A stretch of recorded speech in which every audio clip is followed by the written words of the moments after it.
A little tighter. So the first question is, what did you say at the other table? Well, let's see if you go there. They just went there.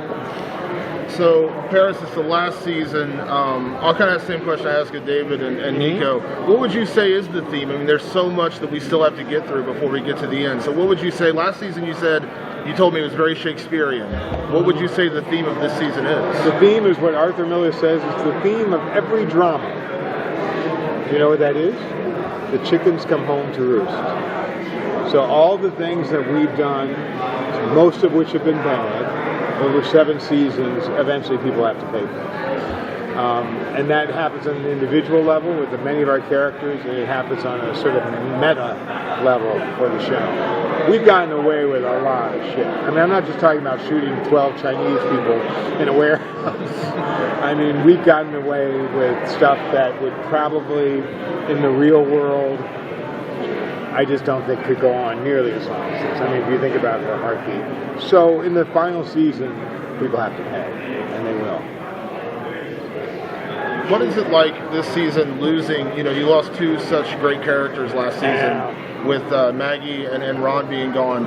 What was it like that first week or first 2? Was it odd not having them around? Like, how was the feeling? Or did you kind of get your goodbyes last season? Well, I miss Maggie Siff. Maggie Siff was such a strong presence on the show, and she was so great with her kids and with us as a crew. I mean, part of my job is I have a crew of 200 people that I have to sort of marshal to do Sons of Anarchy every episode in 7 days. And so the actors' relationship to the crew, which you guys probably don't talk too much about because you're all interested in the writing, is really a big dynamic that influences. And when actors are assholes, it becomes problematic. When actors are great and sensitive and prepared, it makes a huge difference. And there's not a day that we shot Maggie Siff when she didn't make the crew happy, where she didn't make the directors happy, where she didn't make everybody involved want to be on the show long. She came and visited the set with her baby, and it stopped the shooting because everybody loves her so much. It's very much like Jimmy Smits and NYPD Blue when I did that show. When Jimmy Smits left with NYPD Blue, there was a hole in our heart in the show, and a little bit of a hole in the show too, I might add. But definitely a hole in our heart because the crew loved him as much as you guys, the fans did. But the crew did too. Maggie Siff is very similar in that loss and that scene in which she was killed, which took 2 days to shoot, was heartbreaking for all of us. Heartbreaking for Katie Segal. It was very difficult to get her to the level where she could kill Maggie Siff's character because they were really close friends. They became really important to the show. So that's probably the biggest loss we're feeling. What can you say about bringing Walter back? Is he in very many of the episodes? So excited. I'm a big fan of Venus Van Dam. I mean, the breasts cost $6,000 every time he shows up on the show because they look good. But he is so committed to the part. I mean, he comes to the set as Venus. I mean, you forget. I mean, I've known Walton Goggins. He was in a movie I did for HBO called The Cherokee Kid, way before The Shield and everything else. So I've known him for a really long time. And then he comes as this woman, this shapely, bodacious woman in this accent with the fingernails and the hair, and he's not Walton anymore. And he's kind of lovely in a really sweet way. And he's got this whole mythology in his head about her, how she came to be, and every once in a while we're leaking it out.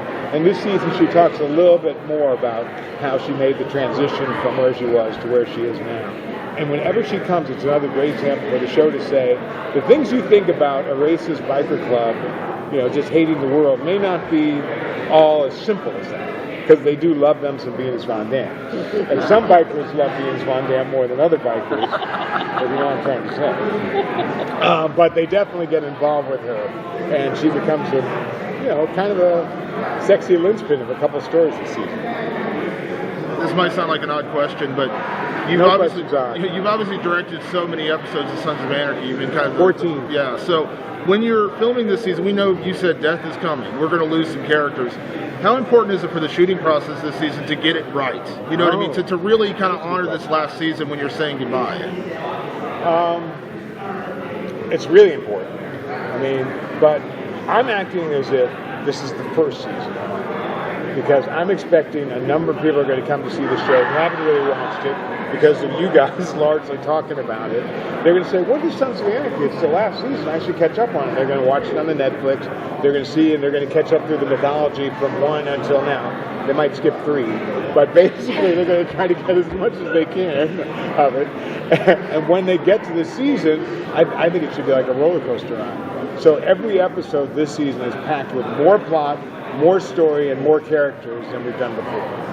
It's like Kurt really is getting 2 seasons in 1. We don't want to double, supersize it. We don't want to split it over, 2 years just to make more money for the network like Mad Men did. Not that that's bad. But what we do want to do is we want to give the fans some really good, chunky bar kind of style episodes that really fill the stuff. So, that's what we're doing. And every episode's been harder to produce because there's more action and there's more drama in each episode, but they've also been more fun and more rewarding. And almost in every episode, someone's dying now, so that makes it a little bit harder to show because we have to keep saying goodbye. Is there going to be anyone left at the end of the season? Yes, there will be someone left. Someone left. Okay, good. Well, more than one, but not a lot more. So there will still be a Sons of Anarchy when it's all said and done. There will still be a club of some sort. It'll be Son of Anarchy. There'll be a table, I think. No, the club, I think I can say pretty safely the club will not be the same at the end of the season. And it's not like we're trying to, save everything and set up like we're going to do a movie like everybody else does. Oh, we got to keep people alive because we're doing a movie. The story that Kurt wants to tell ends up with the chickens coming home to roost. So bad things are going to happen. It's like The Godfather. Not too many people that you saw at the beginning of The Godfather were there at the end. With so many interesting characters that you could explore a little bit more, is there one you would have liked to get a little more time with? Yeah, I always felt that I would like to know Bobby more, actually. I always thought Bobby was a little bit... He's really interesting to me, just as a character and as an actor. And I think I would like to have seen some of the stories sort of sideways. I get a good beat of Kim Coates' Tig. We really definitely know what's happening with Theo. He's been through a lot. He's been black. He's been suicidal. He's been through a lot of changes. Bobby, I felt, has always been a little underserved. We're doing a little bit more with Tommy playing against Chips this year. He's going to step out. He'll have some romance. There'll be a little bit more with him that you'll see. But if I were doing it all over again, I'd like to know a little bit more about what makes Bobby tick. In some ways, he's kind of one of the most authentic biker kind of characters in the posse. And I would love to see more of that. Very good. That's it. Thank you. That was very good.